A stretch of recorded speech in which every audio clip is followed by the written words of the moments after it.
ilaa hadda noo qarsanaya qawoolanka waxaan ka helay raggi maxay noqdeen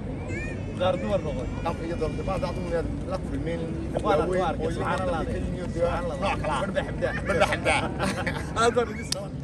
assalaamu alaykum saaxiibayaal meel kasta aad joogtaan halkani waa Mustafa Show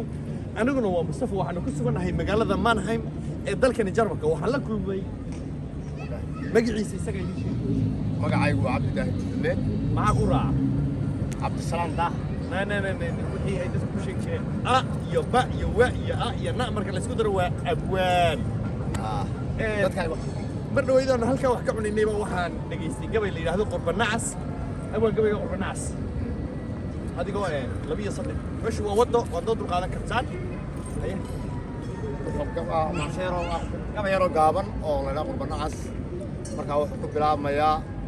Qurbanacas qaynuun xaday qalad la caadaystay qaadaha raggeeni lahaa qaranjab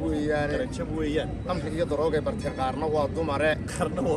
hablihii Qurayshtii ahaa qaalid iyo luulka abaarka iyo toobkii hablihii qaydka xidhanayay qaawanaan mudhiyo gacana bay qurux ismoodeene kana shaafi Soomaalida ay qabul ahaayeen qalbigaan ka hooyaa markaa fiirsho qaladkaas bal maxaa Mustafa qaban karaa qiimaheen dhibay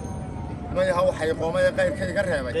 reebay aan gaar oo noqon waxa qaaradani keenay wixii waxa duuriye qolofta ii yeelay timihii waxa iga qubay qodaya jirkeyga qawoolanka waxa igu waan qarsanaya ilaa hadda waan qarsanaya qawoolanka waxaan ka helay raggi maxay noqdeen qaar dumar noqday dhanka iyo doonta baad aad u la kulmeen waa la arkay subhanallah barba xabdaa